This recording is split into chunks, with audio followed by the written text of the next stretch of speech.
Welcome to Happy Times and Places. It's a positively inclined Doctor Who episode commentary podcast in which a special guest chooses an episode, nominates in secret their favourite things about each episode, and then I, Toby Hadoke, have to watch, commentate along, and try to guess what those favourite things are.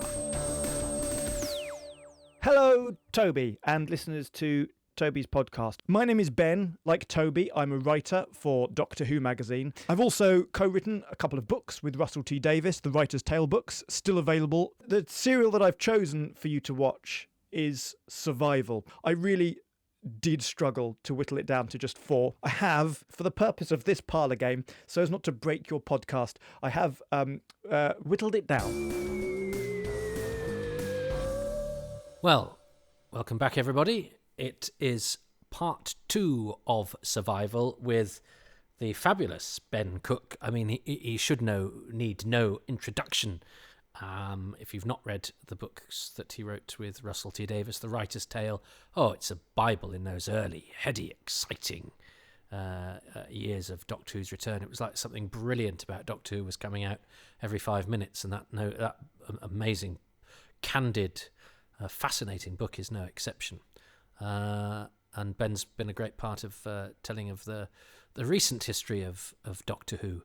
And so I'm very grateful that he's contributed to an old man's wheezing and groaning with his youthful vigour and his trendy things. But I'm fascinated to hear what he's got to say and buoyed by his enthusiasm for a story that was on when he was a baby. It always puts hope in my heart when somebody young likes old Doctor Who. It's easy to like new Doctor Who, but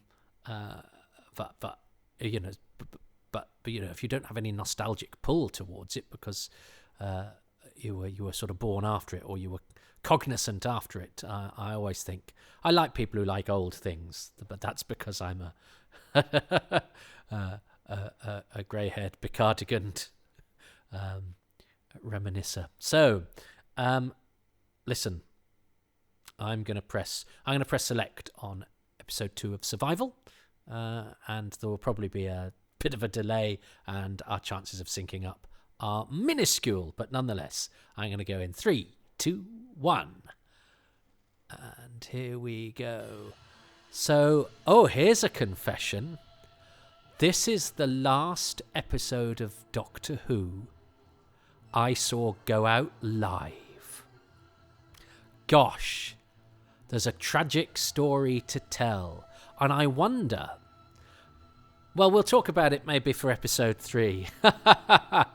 But, I mean, I did a bit of name-dropping last episode about knowing a lot of the cast from this, but it's funny, isn't it? I did a commentary for Phantom Films on this with the guest cast, and as I say, I already knew them, David John and Shakuntala Ramani and Will Barton, and the divorcees. I think we said we were the divorcees of Old London Town. And Will, who plays Midge, I mean, he actually contacted me because neither of us now live where we lived. Oh God, Tim Minchin was my next door neighbour for a bit. Elizabeth Carling, actress from Casualty, lived on our street. Christine Bottomley, the actress, I only discovered afterwards. I know her quite well now. And we got chatty. So I live in North London, blah, blah, blah. Whereabouts? And she mentioned the road, and I was like, that's where I lived. And it turns out we were neighbours for ages. But I used to see, there's a line in my one-man show, My Stepson Stole My Sonic Screwdriver, because I lived in the shadow of Alexandra Palace, where I went, I'm always seeing Capaldi, bumping into Capaldi on the way to Tesco's, before he'd been cast as Doctor Who. So that was one of the first, that was a Doctor Who thing, where Capaldi gets a name checked before he was actually Doctor Who. I mean, he'd been in Doctor Who, but I used the name because it had quite a nice rhythm to it. That line, I'm always bumping into Capaldi on the way to Tesco's. It's a nice line. Always got a laugh. But then he became Doctor Who, but that was post the show. And yes, it's quite nice that they play with him. Although it's pretty grim, isn't it, if you think about it? It's a really good performance from Ainley in this. He must be really hot as well, but I think they've really reined in his because he does enjoy playing the master, but I think I think it's well judged in this. Stevie. Stevie, one of the great referred to but never seen because he's dead Doctor Who characters. Will Barton, who plays Midge, he's actually quite posh. He's playing Boris Johnson at the moment in a play about Boris Johnson. He does an excellent Boris Johnson impression, and he's a good comic actor. Actually, Will and I were both up for the same role in an episode of Holby City. In fact, that was the first time we spoke to each other. He'd lived on my street all that time, and I never plucked up the courage to speak to him. And then we both auditioned for a geeky part in Holby City. And I got it. But that's when I introduced myself. I said, "You live on my street." And he offered me a lift back, but I then had to do something else, so I didn't have a lift back with him that time. But it did mean that we then sort of knew who each other were. So that was when I first spoke to Will, but I'm sort of building up to the he contacted me because not only are we now not living that street, and both got divorced from the person we were married to when we lived in that street, but the woman we divorced is now. We didn't both divorce the same woman, but we both divorced a woman, and both of those women have now changed the instrument they play, the tune. They're both now not. Their nocturnal dalliances are of a different kind. Anyway, but both. And I've got to be careful because look, this is somebody else's life, so I'm not. It's just that it amused us that our stories. And the things that went wrong in both of our lives were almost exactly the same.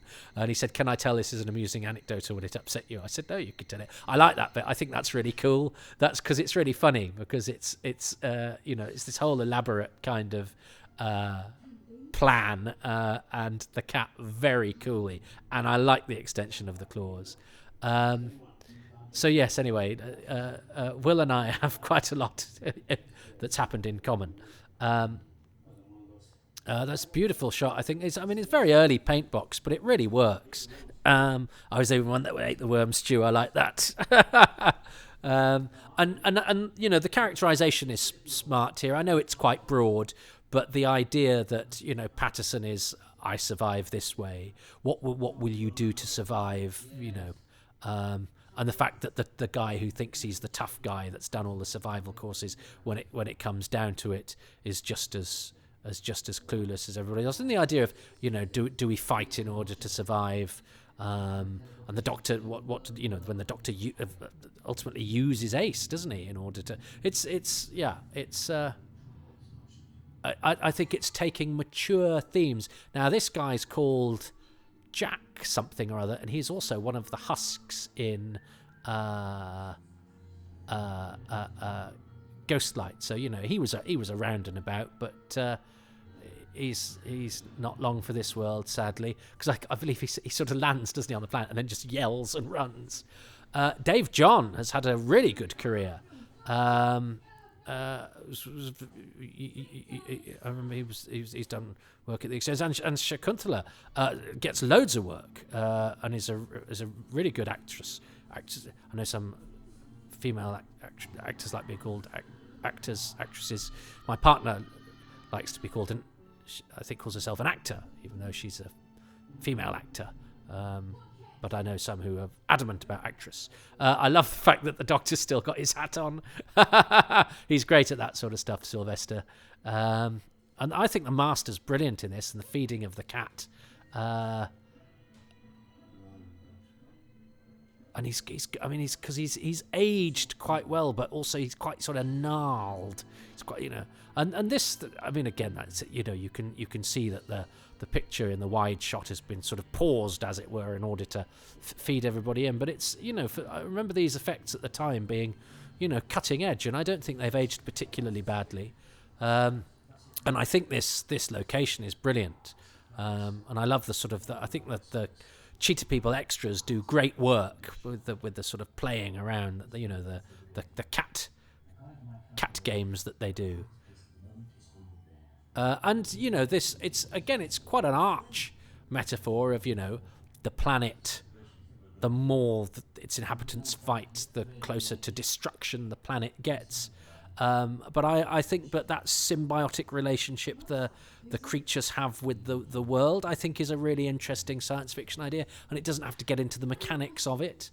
And in the late 80s, we've just had Battlefield, haven't we, where there's a nuclear missile convoy. There is still living in the shadow of being wiped out. And as I record this, any complacency we might have had on that side of things has been pretty summarily dispatched as the world has changed its constitution in a week, and we found that a sovereign power can get invaded and bombarded by a superpower who's actually not particularly afraid of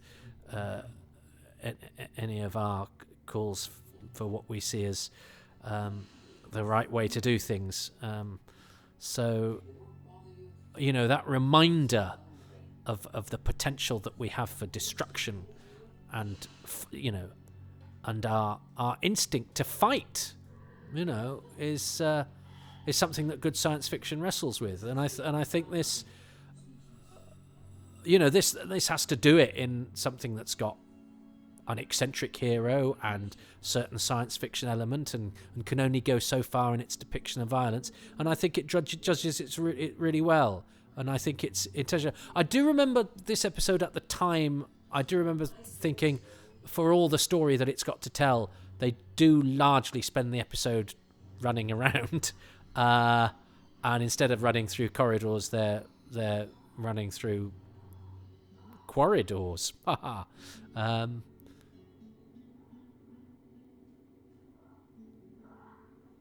But this is sort of quite nice disaster movie stuff. You've got a bunch of characters thrown together. The poor. Yes, he does. He lands and immediately goes, ah! And instead of going, hello everybody, he just. I've got no idea why he doesn't run up to them and go, what the hell's going on? I've just been kidnapped by a cat. He runs through the people that might have been able to help him and into danger. So I don't know. I think that could have been achieved slightly better. He's hampered by the fact he's not allowed to say anything because he's an extra. The minute you're not on the call sheet is the minute you're not long for this world. And indeed, there he goes. He's dead now. But it looks like Derek's going to get done. But they play with Derek, don't they? But I feel their claws. I feel the viciousness. And these, it's a bit. I've just been watching The Walking Dead. That's a great shot of the cat watching and everybody having to sort of stand there. But that's. And that's very Doctor Who, of the Doctor standing there and saying, "Don't run, don't do this," and everybody's sort of charging past him. That's sort of witty and exciting, and well done, Ace. Yes, and I just remember that she saves Derek, then Derek sort of pegs it and leaves her. So it's a good job she catches up. I love the way that the Doctor chips the cat over and raises his hat. I mean, if you're ever in any doubt that you're watching Doctor Who, that's terrific. And of course, this splits everybody up. Although it is everybody running around and being chased, it does send everybody off to their different parts of the story. So. Ace is going to have her cat lesbian thing going on. I can't believe I've just said that, but it is kind of true. Yeah, you look over the pond at that wet pussy. I can't believe I've just said that, but I don't care. And there's lovely pink moon in the sky, but I think the actors sell this well, and I think that I I believe that cat is seeking refreshment in the water after after an intense day's hunting.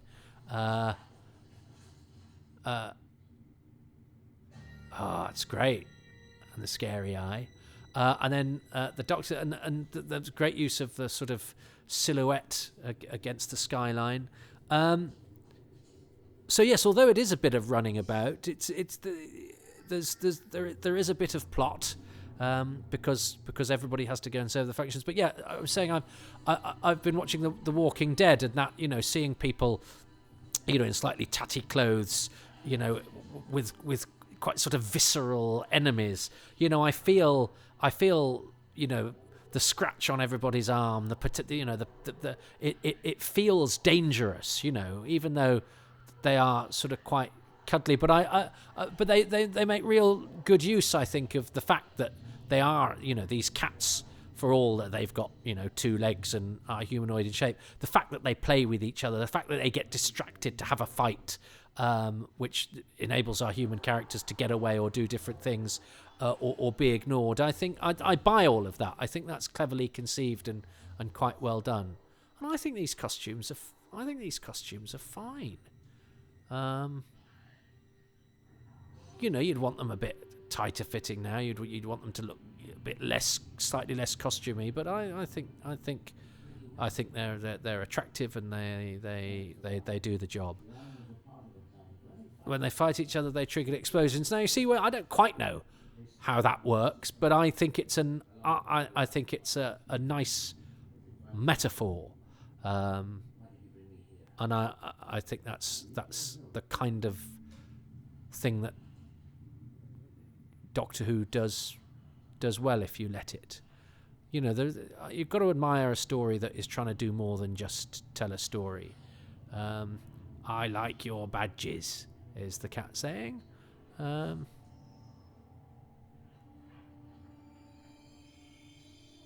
So how do we feel about this? Are they getting it? Are they getting jiggy? Whereas Midge, so that's interesting, is it? Because Ace is getting a bit fruity with the old cat, whereas Midge is gonna penetrate this one. It's quite metaphorical, isn't it? But he succumbs to bloodlust, which is going to prove to be, his reversion. Well, not reversion, but his descent into savagery. Whereas Ace has something, gets a bit more bonded with her cat quarry. Quarry in the quarry, but again, I'm always drawn to the idea that for all our intelligence and reason and art, we are creatures of instinct. We have habits and reactions based upon, even tribalism. Is based upon something, it's an innately animalistic characteristic. And so I think that anything that sort of draws parallels to us, Quatermass and the Pit does it, that's the idea that some of the terrible things that we do are because of our genetic programming, in a way. Now, that programming has been done by Martians in Quatermass and the Pit, but animals are programmed to do certain things that they do without logic or reason or thinking about it. It's because it's programmed into them in order to survive. Well, that's why we do things, and that's why I think we sometimes, react to, we dislike the unlike, or we get very tribal, or we attack to defend, and all of those sorts of things. That's a great shot. You see, that's beautiful, and a lot of that is special effects. It's a painted sun and a painted reflection, which again for the time is pretty good attention to detail.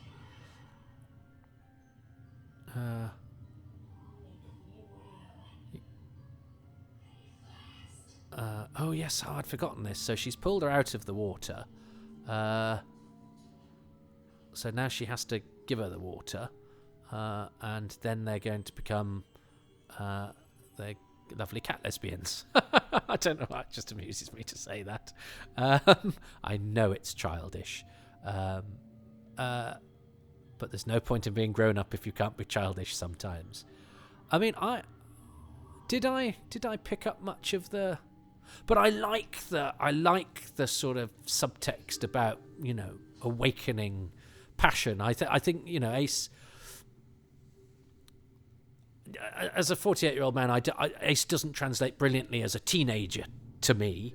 But that's because teenagers to me look so young.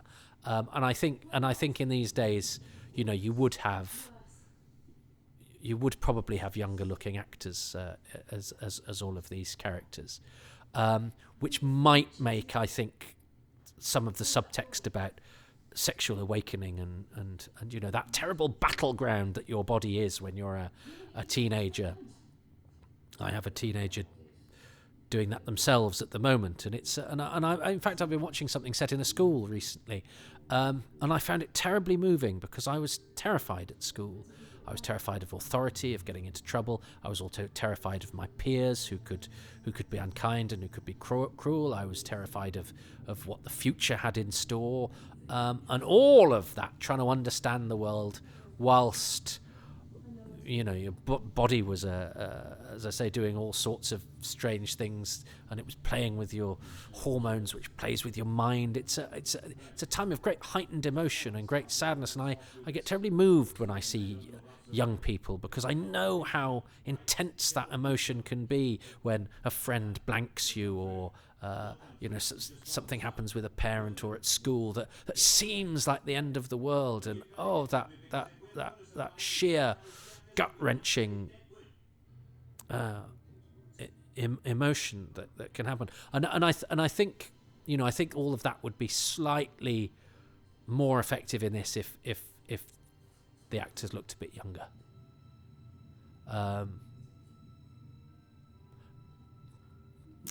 But I as I say, I like the fact that Doctor Who is taking a sort of mature approach to kids of this age, and Ace is by no means like any real delinquent I've met. She's a very watered down version because of what you're allowed to show on television. But I think the desire to explore that kind of a character within this framework is really, really interesting and laudable. And I think it gives a great dynamic to the two leads and the sort of storytelling. And I think the two actors have a great rapport with each other. They're a great team, and I think the desire to have this kind of dynamic with Doctor and companion is a really smart one. And I'm not criticising Sophie Aldred, by the way, who I think is great when I talk about not buying Ace as a teenager. I just think now, when we're used to actually shows with teen leads where the actors are quite often teens, we trust younger actors more now. Maybe younger actors are better now for some reason. I don't know why. But I remember Will saying that bit where the Doctor goes, where did you get this necklace? That Sylvester had actually gone, where did you get this necklace that you're not wearing? And they realised that they'd filmed all afternoon, and he hadn't got the necklace on. It's not his fault. Wardrobe continuity. Someone should have done it.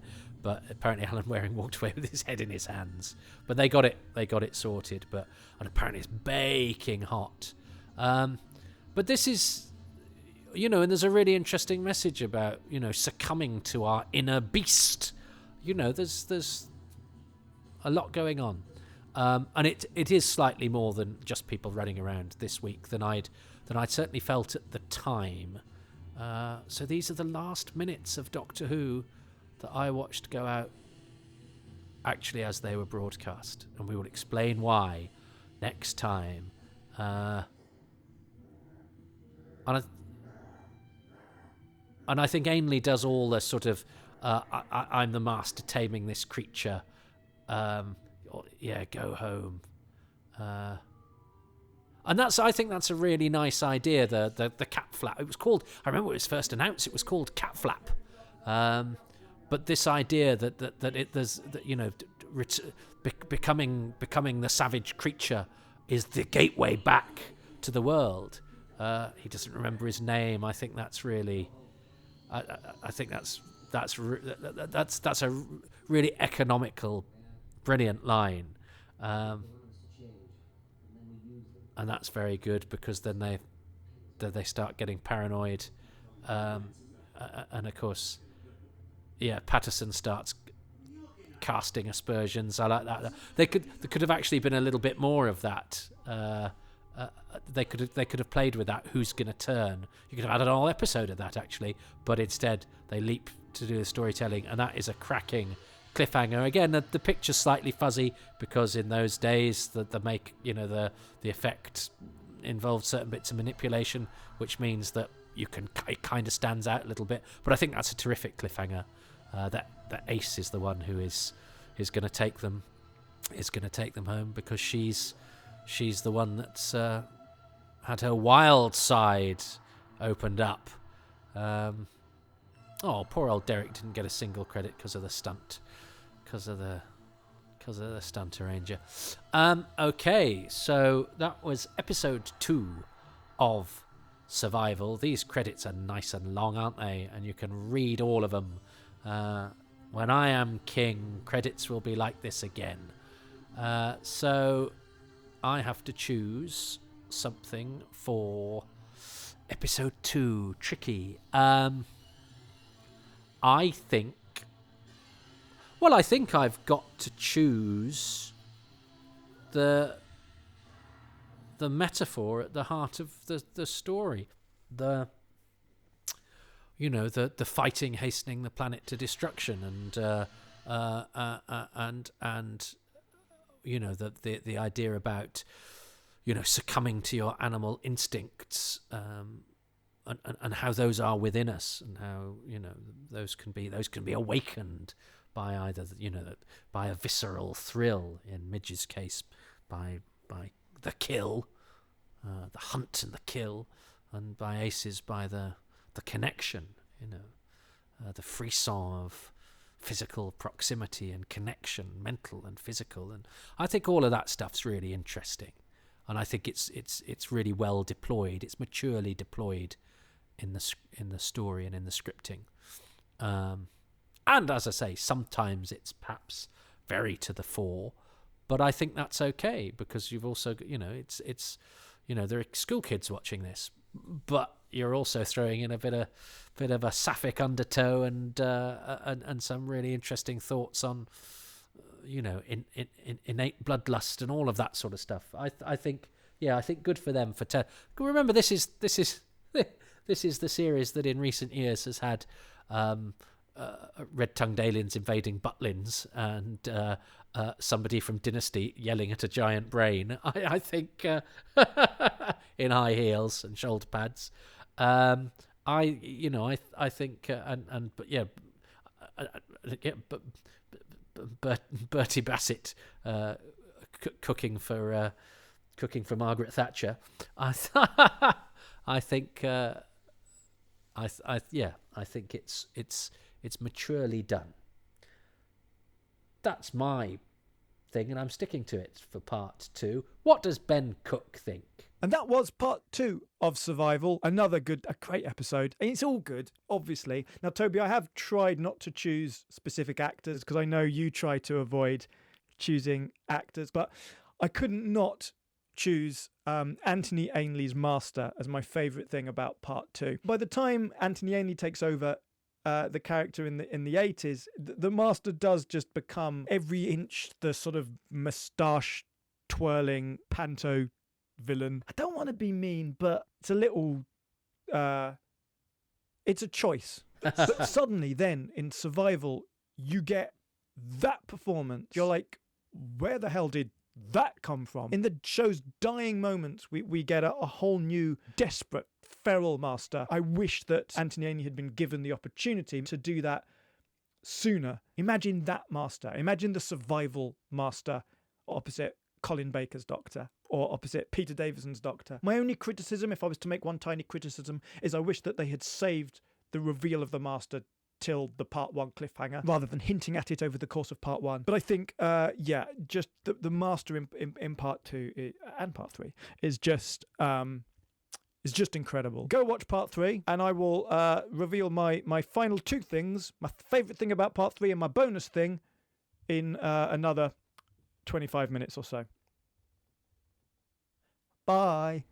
Oh, thanks, Ben. And I'm looking at his calendar behind him in his beautifully shot video, and he's recording that in February 2021. I'm recording this at the end of February 2022. So apologies to Ben and indeed to everybody who's recorded, because obviously I sent out loads of requests and people came back at different times, and then I've had to stagger stories between different doctors and things like that. So there are some people who've had to wait for quite a long time to hear their things. Now I'm recording this in February 2022, which means that patrons will be hearing it in March or April 2022. Non-patrons, you'll be about 6 months away. So there's still a big gap between people recording their things and giving them to me. But I think it's better for me to have them in the can, and then I'm not having to wait upon other people to get these out on a regular basis. So that's just a bit of housekeeping. What did he choose? The Master, Anthony Ainley. It's Ainley's best performance in many years. It's not the same performance as what we last saw him in Trial of a Time Lord, where he spends a lot of it on a screen guffawing at people, and then Mark of the Rani, where he's wrangling a fair few word salads. But he's great. I mean, I'd sort of, I guess I feel that Alan Waring is involved with that as well. I don't know, but it just seems to me that he's being directed to be more subtle. But it's not just that he's quieter. It's that he's, as you say, it's like he's got a sort of simmering gruesomeness about him that really fits the character. But that slightly bigger, more dignified costume. He's becoming a bit more of a sort of, a sort of senior character, if you like. He seems to have aged quite a lot in between Trial of a Time Lord and there, and it's really actually helped with the characterization, and has been very much. But yes, it is a choice. I think he's I think it's a lovely it's a lovely positive development for this incarnation of the Master in his final appearance. Well, apart from the Destiny of the Doctor's computer game.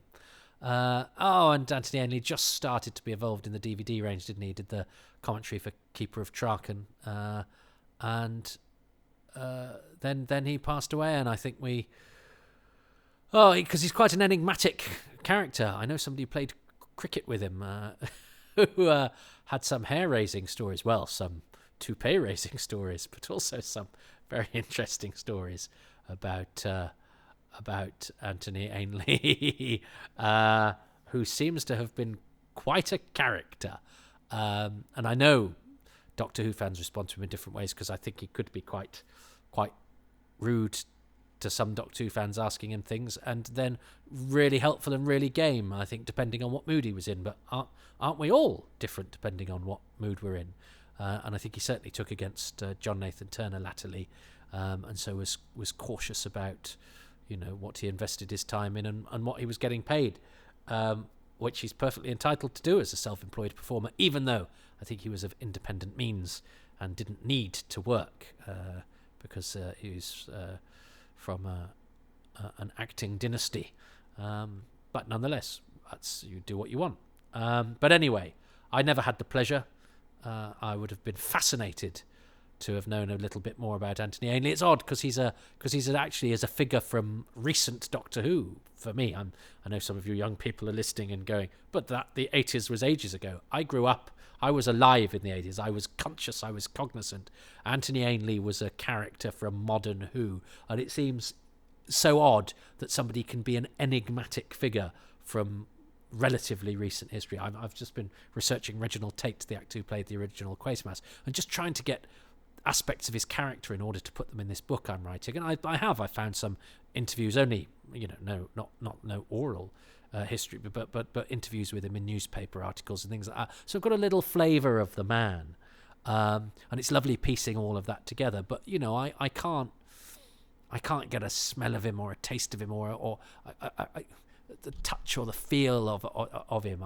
Because only fragments remain, and that's of him playing fictional characters. I don't know what Reginald Tate sort of sounded like when he was just as himself, or how he dressed or whatever.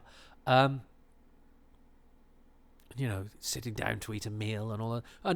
And Ainley, we have footage of him at conventions and being himself, but I don't know. I'd have liked to have had had lunch with him or gone to his house just to see how he ticked, because I've been round to the houses of so many people and who've been involved with Doctor Who, and you just get a feel for a person. Do you know what I mean? So he'll always be a little enigmatic, but maybe that's good. Maybe that's what we need for the Master. And of course, Delgado had it because he died before he could really, before he could make an impression on us of a man. But I do think it's interesting that somebody from recent Who history can be such an enigmatic figure.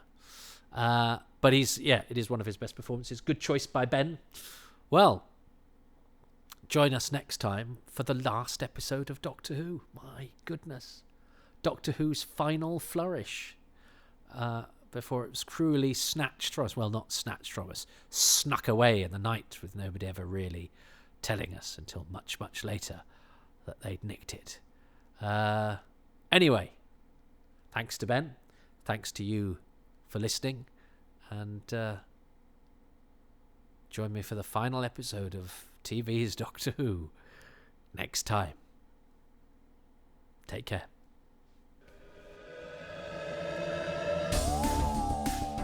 Thank you ever so much for listening to Happy Times and Places, which is presented by me, Toby Hadoke. My special guest this time around is YouTuber, journalist, editor, and all-round renaissance. He's not a man, he's a boy in my eyes. Benjamin Cook, who can be found on Twitter, doesn't need my help though, he's got billions of followers, at Benjamin_Cook.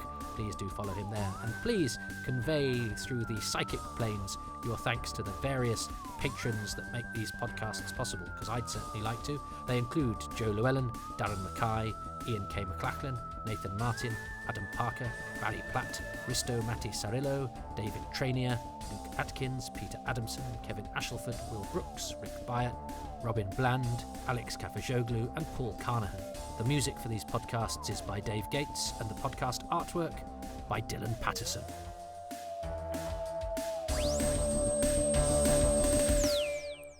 Oh, I didn't credit as many patrons there because I gassed on a bit during the closing titles. But hey, I like to mix it up occasionally because I'm a crazy maverick. If you would like to sponsor a crazy maverickness, you can do so at patreon.com/Toby Hadoke. And most of the time I will mention your name, depending on your tiers, which dictate the frequency of the mentions. But that doesn't mean I'm any less appreciative of everybody whose donations start from £3 a month, and you get most things. Credit on the podcasts, bonus material, exclusive access, all sorts of other stuff. And most of that stuff is available at the lowest tier of £3 a month. And you can also get 10% off that, and indeed off any of the tiers, if you sign up for a year in one go. And that's at patreon.com/Toby Hadoke. Now, a monthly commitment may be a bit daunting, so you can go to Ko-fi, if you like, to do a one-off donation if you're feeling flush, or if you feel that I sound hungry or needy, or perhaps spoiling so much that I engage in a bout of gluttony that finishes me off, and then you'll never have to hear from me again. Whatever your motive, I'll still take your donations, because we self-employed artists have to come cap in hand, for which I'm very apologetic. But look, I know that times are tough, and tougher for a great many people, who don't have the privilege of doing something that they love for a living. So listen, I'm just grateful to you for listening. But if you do enjoy listening, and you do want to support these podcasts but can't financially, I totally get that. But what I'd really like then is if you could do something that's free, and that's to go to iTunes or Podbean or wherever you get your podcasts and to leave a 5-star rating and some positive lines of review, and just take to cyberspace and say positive things. That really helps to just spread the word, because I don't have an advertising budget. It's just me in a cupboard, and getting word out there is really, really helpful, and that would be very, very much appreciated. Thank you. I'm also a stand-up comic, and I run a non-for-profit comedy club. It's not for profit by principle, not because it's incompetent. We've been going for 24 years, but we like to feed any door money that we get back into the acts, into the grassroots of comedy, and to keep that door charge as low as possible, which has been a good principle for 24 years in terms of us having some fantastic comics on. We had Joe Lycett the other week. We've had Nish Kumar on, alongside the Joe Lycetts and Nish Kumars of the future. And that's on Tuesday night at 8 p.m. At Excess Malarkey Comedy Club at the Breadshed in Manchester. But we're also online on twitch.tv/Excess Malarkey, and we do a monthly online show now on Sundays, the first Sunday of every month at 8 p.m. And there's an archive of all the sort of things that we got up to online during the pandemic when we couldn't take to the live stage. So maybe check those out and find out a little bit about Excess Malarkey Comedy Club, which, as I said, is going to be celebrating 25 years of mirth making, but not profit making, in September. And again, that's a thing that if you like it, you can support just by spreading the word on social media. It does help.